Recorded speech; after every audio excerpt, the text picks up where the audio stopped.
ദേശീയപാത നിർമ്മാണത്തിന്റെ ഭാഗമായി ദുരിതമനുഭവിക്കുന്ന ജനങ്ങൾക്ക് അപകട ഭീഷണി ഉയർത്തി ഓടയും. കൃഷ്ണപുരം ശങ്കർ സ്മാരക കാർട്ടൂൺ മ്യൂസിയത്തിന് തെക്കുവശം പുതുതായി നിർമ്മിച്ച ഓടയുടെ മൂടി പൊളിഞ്ഞു വീണിട്ട് ആഴ്ചകളാകുന്നു. ദേശീയപാത നിർമ്മാണം മൂലം നിരവധി ഗതാഗത പ്രശ്നങ്ങൾ ഉണ്ടാകുന്നതിനിടയിൽ റോഡരികിലെ അശാസ്ത്രീയമായ നിർമ്മാണങ്ങളും ജനങ്ങളെ വലയ്ക്കുന്നു. ഈ കാണുന്നത് കൃഷ്ണപുരം ശങ്കർ സ്മാരക കാർട്ടൂൺ മ്യൂസിയത്തിന് സമീപത്തു നിന്നുള്ള ദൃശ്യമാണ്.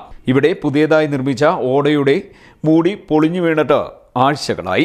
ഓടയ്ക്ക് മൂടിയില്ലാത്തത് വലിയ അപകടങ്ങൾക്ക് തന്നെ കാരണമാകുന്നുണ്ട്. രാത്രിയിൽ ഇതുവഴി കടന്നുപോകുന്ന ഇരുചക്ര വാഹന യാത്രികരാണ് കൂടുതലായും അപകടത്തിൽപ്പെടുന്നത്. കാൽനട യാത്രക്കാർക്കും ഇത് ഭീഷണിയാകുന്നുണ്ട്. ഇത്തരമൊരു ദുരവസ്ഥയുണ്ടായിട്ട് ആഴ്ചകളായിട്ടും അധികൃതർ അനങ്ങാപ്പാറ നയമാണ് സ്വീകരിക്കുന്നതെന്ന് നാട്ടുകാർ പറയുന്നു. ലാവ് മറിഞ്ഞു വീണിട്ട് ഒരാഴ്ച കൂടുതലായി. അവരെ വിളിച്ച് കാണിച്ചത് പോലെ വീണ് കിടക്കുന്നു. ഈ രാത്രികാലത്ത് ഈ വെട്ടമില്ലാത്ത സമയത്ത് വരുന്ന വഴിയാത്രക്കാർ ഇതിനകത്ത് മറിഞ്ഞു വീഴാൻ സാധ്യത കൂടുതലാണ്.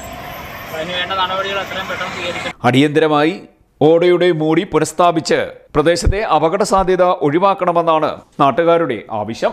CDNet news, Kayamkulam.